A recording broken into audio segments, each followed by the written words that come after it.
Alexandre Benalla, la nouvelle vidéo qui prouve son mensonge à faire Benalla, alors qu'il a affirmé ne pas être intervenu au Jardin des Plantes, le 1er mai dernier, peu de temps avant la contrescarpe. Alexandre Benalla fait l'objet d'une vidéo qui prouve l'inverse.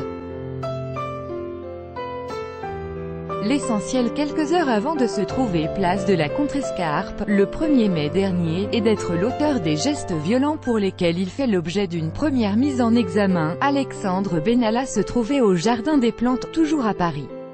Là aussi se trouvaient des manifestants et là aussi Benalla et son compère, Vincent Crase, ont procédé à une intervention plutôt musclée. Et si l'ancien chargé de mission avait reconnu sa présence dans le jardin, il a bien précisé, au JDD, être resté derrière les policiers en tant qu'observateur. Mais France Info a publié une nouvelle vidéo où l'on distingue bien Benalla et Crase en train d'interpeller vigoureusement un manifestant et d'outrepasser objectivement le simple statut d'observateur. Auparavant, Libération avait publié une première vidéo du Jardin des Plantes, sur laquelle Benalla et Crase tombent nez à nez avec des manifestants filmant la scène avec un portable.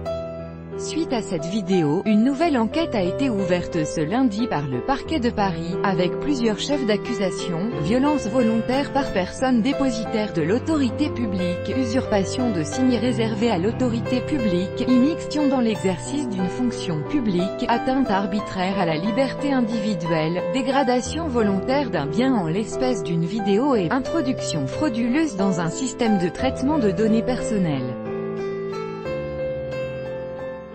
Par ailleurs, les motions de censure déposées par la droite et la gauche sont discutées ce mardi à l'Assemblée nationale. Votées ou pas par l'ensemble des députés, elles n'ont aucune chance d'aboutir à leur objectif, la démission du gouvernement, puisque la majorité des élus sont issus du parti d'Emmanuel Macron. Suivez les dernières informations de l'affaire Benalla dans notre direct. En direct dans le JDD ce dimanche, Alexandre Benalla affirmait ne pas être intervenu au Jardin des Plantes quelques heures avant les violences commises sur la place de la Contrescarpe. Il n'y a eu aucune intervention de ma part à ce moment-là, affirmait-il, et d'ajouter: j'étais derrière les policiers en tant qu'observateur, on peut le voir distinctement, je n'ai ni casque, ni brassard, ni radio. Mais France Info a révélé une vidéo qui met à mal cette version. Sur la vidéo, on peut distinguer Benalla, ainsi que Vincent Crase, interpeller un manifestant en le tenant par le bras. Selon les révélations du Point, Alexandre Benalla possédait un arsenal assez impressionnant. C'est lors de la perquisition à son domicile que l'ancien chargé de mission a révélé aux policiers les armes qu'il possédait, 3 Glock et un fusil à pompe. Ces armes ont été saisies et placées sous scellé judiciaire. Alors que les motions de censure déposées par l'opposition vont être discutées à l'Assemblée, 3 députés vont répondre au Premier ministre dans les débats. Pour la motion de censure déposée par la droite, ce sera Guillaume Larrivé, co-rapporteur de la commission d'enquête. Stéphane Peu, PCF, représentera la motion de la gauche alors que Sébastien Chenu, (FN) se fera le porte-parole des non-inscrits. Sur les vidéos du 1er mai, Vincent Crase, collaborateur de l'REM et proche d'Alexandre Benalla, semble porter à sa taille une arme de poing. Problème, son autorisation de port d'armes pendant la présidentielle était caduque et il ne disposait donc plus de permis. Il est d'ailleurs mis en examen pour port prohibé d'armes de catégorie B, entre autres chefs d'accusation. Selon l'enquête de Libération consacrée à Vincent Crase, autre personnage majeur de l'affaire Benalla, sa venue place de la Contrescarpe était totalement informelle. Contrairement à Alexandre Benalla, il n'avait pas le statut d'observateur et sa présence n'est due qu'à la volonté de l'ancien chargé de mission à l'Élysée. Pire, la préfecture de police de Paris n'était pas avertie de sa participation à l'opération Place de la Contrescarpe. Sur LCI, Éric Coquerel a tenu à souligner l'importance de l'affaire Benalla dans le quinquennat d'Emmanuel Macron. Il y aura un avant et un après pour Emmanuel Macron, prédit le député de la France Insoumise, qui se félicite des motions de censure déposées contre le gouvernement. C'est une manière de forcer le gouvernement à venir devant nous, a-t-il affirmé, alors qu'il était resté muet jusqu'à jeudi dernier. Depuis, Alexandre Benalla a accordé une interview fleuve au Monde, est passé dans le JT de TF1 et s'est exprimé dans le journal du dimanche. Une présence médiatique intense et soudaine qui n'a pas plu à tout le monde, ça devient pathétique, merde, s'emporte Pierre Lescure, ancien patron de Canal. Félicitations au coach de l'Elysée pour le nouveau Benalla relooké en gendre idéal, a ironisé de son côté Patrice Verchère, député LR, alors qu'une audition devant la commission d'enquête du Sénat d'Alexandre Benalla est évoquée. Le président de la commission a tenu à préciser les choses. Aucune décision n'a été prise, a-t-il indiqué sur BFM TV, tandis que la ministre de la Justice, Nicole Belloubet, s'est montrée défavorable à cette audition. Benalla, lui, a fait savoir qu'il était prêt à répondre aux questions des sénateurs. Il a confié au JDD avoir plutôt envie d'y aller, alors que les élus du PCF et de la France Insoumise ont annoncé leur volonté de voter à la fois leur propre motion de censure et celle de la droite. Les députés LR ont fait savoir qu'ils ne voteront pas celle de la gauche, représentée par le PCF, la FI et le PS parenthèse fermante. La volonté de remplacer ensemble le gouvernement est mise en avant par les députés de la gauche.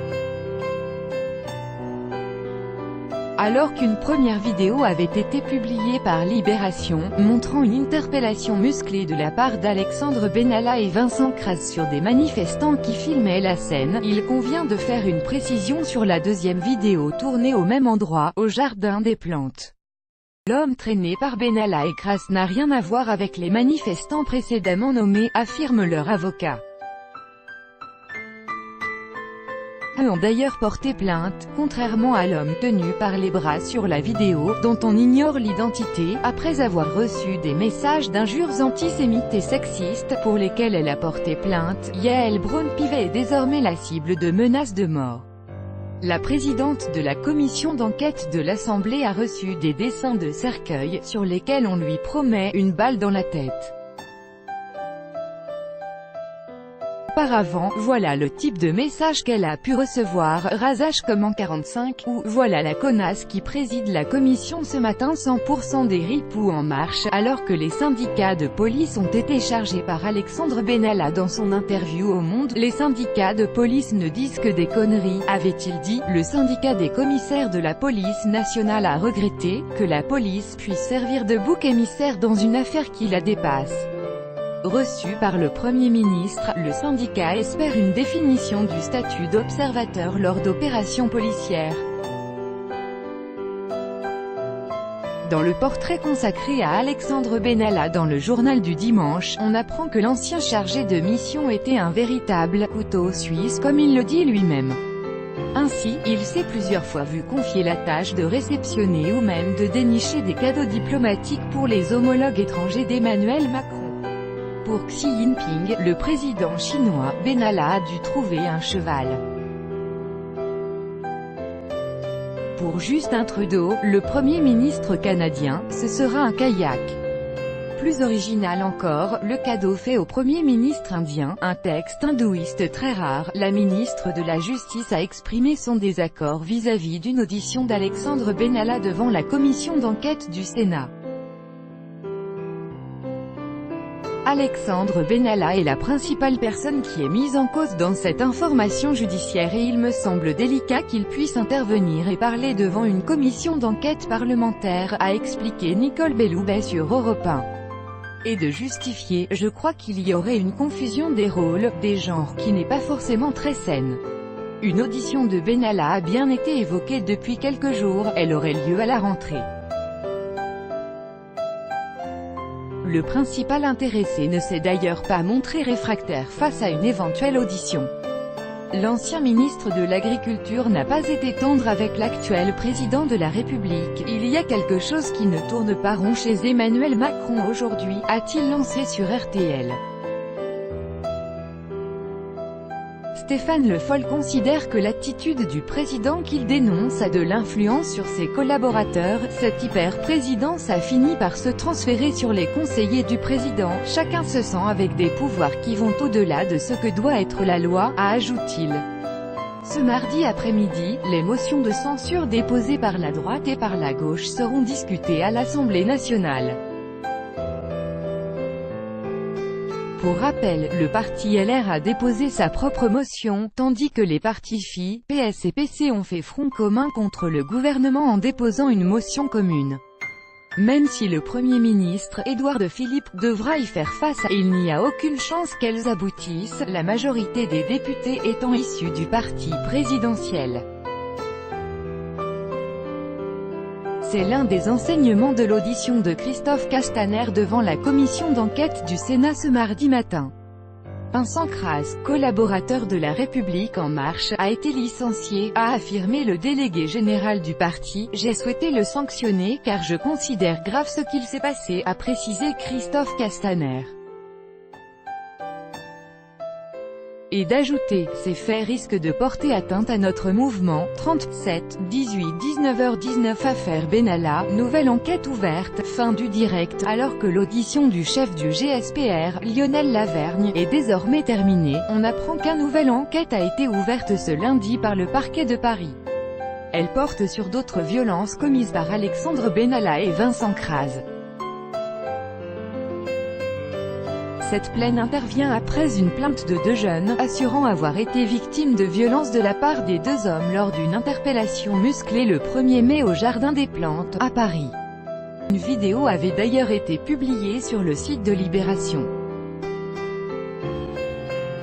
Selon BFM TV, voici les chefs d'accusation: usurpation de signes réservés à l'autorité publique, immixtion dans l'exercice d'une fonction publique, violence volontaire en réunion par personne dépositaire de l'autorité publique, atteinte arbitraire à la liberté individuelle, dégradation volontaire d'un bien en l'espèce une vidéo, introduction frauduleuse dans un système de traitement de données personnelles. 37, 18 midi 13 Girier dément avoir recruté Benalla alors qu'il était connu pour avoir recruté Alexandre Benalla lors de la campagne d'Emmanuel Macron, lorsqu'il en était le directeur de cabinet. Jean-Marie Girier a démenti cette information.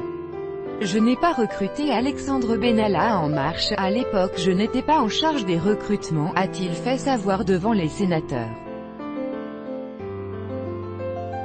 J'ai été néanmoins avisé de son recrutement, a néanmoins tempéré Jean-Marie Girier. 37, 18 11h13 Affaire Benalla, nouvelles auditions, nouvelles révélations. Ce lundi, 5 personnes liées à l'affaire Alexandre Benalla passent devant la commission d'enquête du Sénat. Si l'audition de Jean-Marie Girier est particulièrement attendue, on attend également celle Stéphane Frattacci, directeur de cabinet du ministre de l'Intérieur, et le colonel Lionel Lavergne, patron du groupe de sécurité de la présidence de la République, le GSPR. Deux préfets régionaux sont également attendus. Les questions des sénateurs porteront surtout sur la hiérarchie mise en place le 1er mai dernier, sur l'opération de police déployée alors qu'Alexandre Benalla n'était supposément qu'un observateur. Lire plus, en savoir plus. Vidéo d'Alexandre Benalla. L'affaire Benalla est née avec la diffusion par la journal Le Monde, le 18 juillet 2018, d'une vidéo amateur où l'on voit l'intervention musclée de plusieurs CRS lors d'une manifestation, en marge du 1er mai. Dans la confusion, on remarque rapidement un homme en civil, mais la tête couverte par un casque de CRS. En premier lieu, il tire puis escorte une jeune femme hors de l'agitation, puis il réapparaît un peu plus tard pour cette fois-ci frapper un jeune homme à terre, déjà maîtrisé par les forces de l'ordre. L'auteur des coups, qui se trouve donc être Alexandre Benalla, se rend compte qu'il est filmé et prend ensuite soin d'éviter la caméra. Il était particulièrement agressif. Il avait peur d'être reconnu, et il a vite fui les caméras, indique Tahabou Hafs, l'auteur de la vidéo. Le 30 juillet, France Info dévoile une vidéo qui prouvera le mensonge de Benalla quant à son simple statut d'observateur au Jardin des Plantes quelques heures avant de se trouver place de la Contrescarpe. Au au JDD, Alexandre Benalla a confié ne pas avoir participé à une quelconque intervention. Tahabouafs, @t-babouafs, vidéo Alexandre Benalla 1er mai 2018. Origine de l'affaire Benalla. La vidéo d'Alexandre Benalla a d'abord été publiée sur Twitter par Tahabouafs, qui se décrit lui-même comme un « militant des quartiers populaires » et qui est présenté comme proche de la France insoumise. Cette courte séquence remonte au 1er mai dernier, quand des affrontements avaient éclaté entre des jeunes manifestants et les CRS sur la place de la Contrescarpe, dans le 5e arrondissement de Paris. À l'époque, Alexandre Benalla était chargé de mission auprès du chef de cabinet du président de la République, affecté à sa sécurité. Mais ce jour-là, celui qui a également été en charge de la sécurité de François Hollande était en congé. Alexandre Benalla agissait dans le cadre de l'un de ses jours de congé, et ne devait avoir qu'un rôle d'observateur, à assurer dans un premier temps l'Élysée. Mais de nombreuses questions se sont immédiatement posées. Comment Alexandre Benalla a obtenu l'autorisation de participer au dispositif de sécurité du 1er mai? Pourquoi portait-il un casque de CRS et d'un brassard de policier, lui qui n'est pas membre des forces de l'ordre? Avait-il le droit d'utiliser la force contre ces manifestants? Et bien au-delà, de quels avantages et de quel passe-droit bénéficiait Alexandre Benalla, qui a été licencié par l'Élysée après 3 jours de scandale? Les sanctions prises dès le lendemain du 1er mai, une mise à pied de 15 jours sans retenue de salaire, étaient-elles suffisantes, conformes au droit et ont-elles été respectées? Plus de 3 mois après les faits, un déferlement de révélations a provoqué l'indignation au sein de l'opposition et d'une partie de la population. Alexandre Benalla a été placé en garde à vue le vendredi 20 juillet 2018 après avoir été entendu dans les locaux de la police judiciaire de Paris. 2 jours plus tard, il a été mis en examen des chefs de violence en réunion, immixtion dans l'exercice d'une fonction publique, port et complicité de port prohibé et sans droit d'insigne réglementé par l'autorité publique, recel de violation du secret professionnel, et recel de détournement d'images issues d'un système de vidéoprotection. Vincent Kras, salarié de La République En Marche qui se trouvait le 1er mai à ses côtés, ainsi que 3 fonctionnaires de la préfecture de police de Paris, suspectés d'avoir transmis à Alexandre Benalla une vidéo captée par des caméras de vidéosurveillance le jour des faits, sont aussi en examen. Par ailleurs, 2 commissions d'enquête ont été ouvertes à l'Assemblée nationale et au Sénat pour entendre les responsables politiques et policiers dans cette affaire. Qui est Alexandre Benalla? Qui est Alexandre Benalla? Alexandre Benalla est né à Évreux en 1991, où il a grandi. Issu d'une famille d'origine marocaine et proche du PS, il entre au MJS en 2010 et commence à assurer la sécurité de personnalités locales. Une formation accélérée lui permettra, comme des milliers de civils, d'entrer dans la réserve opérationnelle de la gendarmerie. Avant d'atterrir au poste de chargé de la sécurité d'Emmanuel Macron, lorsque ce dernier était encore candidat à la présidentielle, Alexandre Benalla a fait ses armes auprès de personnalités majeures du PS. Il avait assuré la sécurité d'acteurs connus, je crois.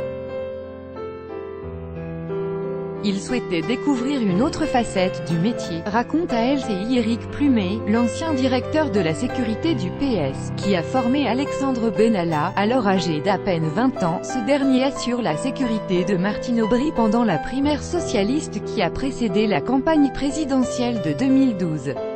Une fois la primaire terminée, il s'est mis au service du gagnant, François Hollande, qu'il ne suivra pas à l'Élysée.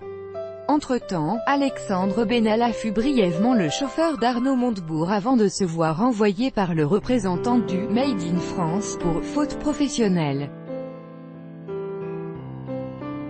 Il avait provoqué un accident de voiture en ma présence et voulait prendre la fuite, a fait savoir M. Montebourg auprès du Monde. en retrait pendant quelques années, lors desquelles il tentera de monter son entreprise au Maroc. Alexandre Benalla intègre finalement l'équipe de sécurité du candidat Macron et le suivra durant tous ses meetings pour ensuite devenir chargé de mission auprès du chef de cabinet du président de la République, affecté à sa sécurité. Selon son supérieur Patrick Stroda, chef de cabinet d'Emmanuel Macron à l'Élysée, Alexandre Benalla était en charge de veiller à la coordination de tous les services qui concourent au déplacement du chef de l'État. Il n'était pas le directeur des services de sécurité, et n'était pas le responsable des services dont il était chargé d'assurer la coordination, a précisé ce responsable devant la commission d'enquête de l'Assemblée. Des missions qui justifiaient selon lui un certain nombre de moyens, mais aussi que M. Benalla observe la gestion d'une journée comme celle du 1er mai par les forces de l'ordre. Alexandre Benalla et Macron. Dans l'ensemble des articles consacrés à Alexandre Benalla, ce dernier est décrit comme un personnage proche de l'entourage professionnel d'Emmanuel Macron. C'est en 2016 que leur collaboration commence, après une semaine de formation de l'Institut des hautes études de la sécurité et de la justice, IHESJ, à l'école des officiers de la gendarmerie de Melun, suivi par Alexandre Benalla. Alexandre est proche d'Emmanuel Macron, il a rejoint son parti dès le début, je sais qu'il a la confiance pleine et entière du président de la République, confie Eric Palmer, l'ancien responsable de la sécurité du Parti socialiste, qui a formé Alexandre Benalla. En tant que chargé de la sécurité d'Emmanuel Macron pendant la dernière campagne présidentielle, Alexandre Benalla suivait le candidat lors de nombreux déplacements et se chargeait de la préparation de la majorité de ses sorties publiques et de ses meetings. Il s'est aussi fait remarquer pour ses procédés plutôt musclés.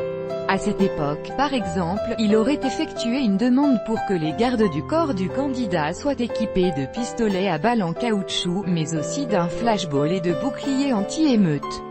En visite à Bagnères de Bigorre le 25 juillet, le président de la République a salué le dévouement de son ancien collaborateur, estimant qu'Alexandre Benalla a fait beaucoup de bonnes choses à ses côtés.